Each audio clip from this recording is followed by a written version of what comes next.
We are nearing the end of our series that we've been doing here on a Monday on Jesus' Sermon on the Mount. Just 2 weeks to go after this one, which means we're in Matthew chapter 7 now, verses 13 and 14 today.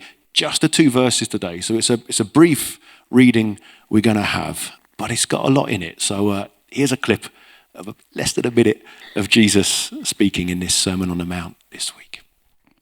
Enter through the narrow gate. For wide is the gate and broad is the road that leads to destruction, and many enter through it. But small is the gate and narrow the road that leads to life, and only a few find it. Told you. Short and sweet, that one.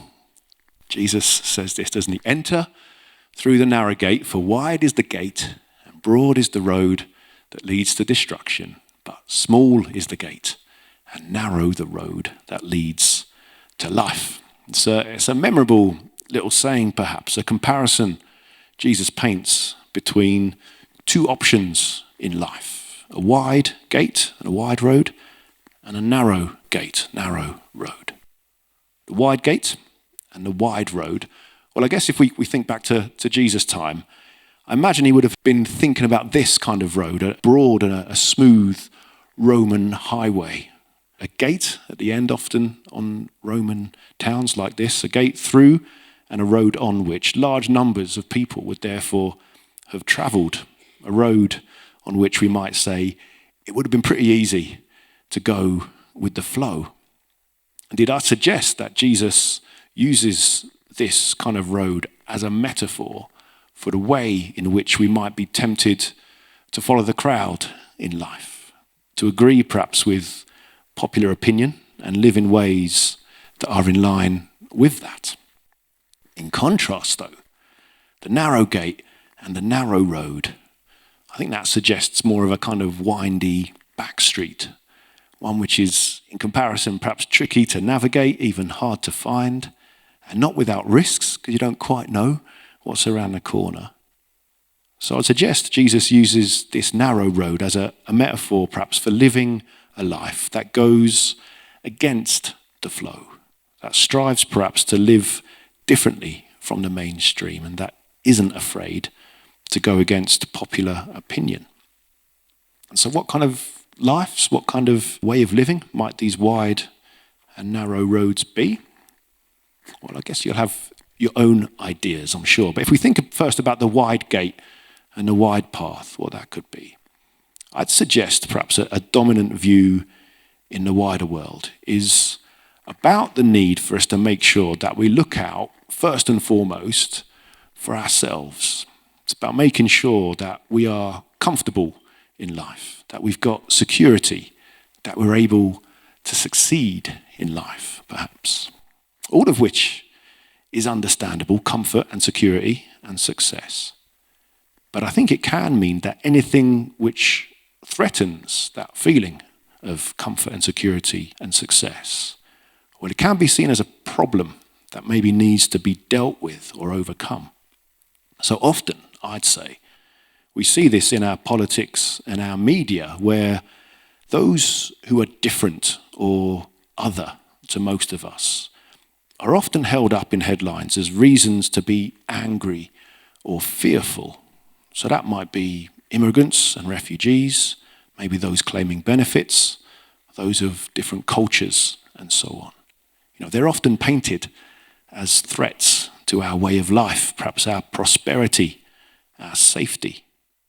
And therefore, sometimes it seems being anti-immigration, anti-welfare, anti-woke, and so on, that, I would suggest, in our culture, is a pretty broad path on which it's easy to get swept along with by public opinion. And yet, in contrast, if we look at Jesus' teaching all the way through this Sermon on the Mount that we've been looking at, his way of life is not built on comfort or security or success in the world's eyes. It's not built on those things, but on things like sacrificial generosity and the welcoming of strangers, on living humbly.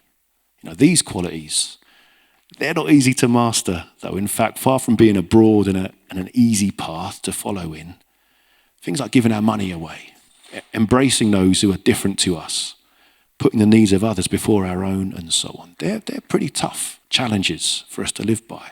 We might say they're the narrow path to follow because it's tough taking the road less traveled.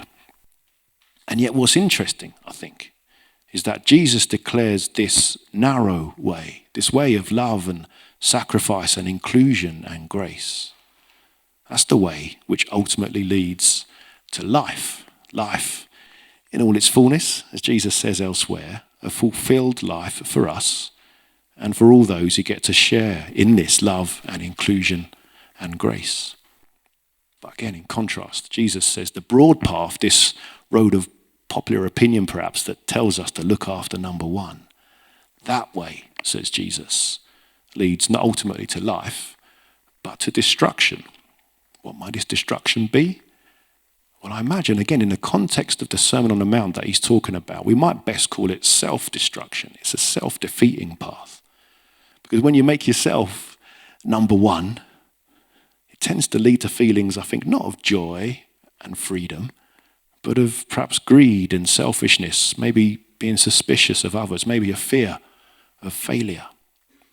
And I'm always struck, for example, when see people perhaps who might crave the security by living behind gated houses. It's quite a thing perhaps for some folks to aspire to having.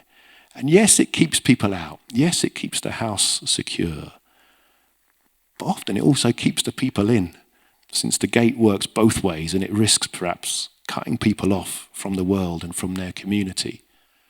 Whereas give me a close-knit street over a series of gated drives any day. Indeed, Jesus concludes this little section by saying that small is the gate and narrow the road that leads to life, and only a few find it.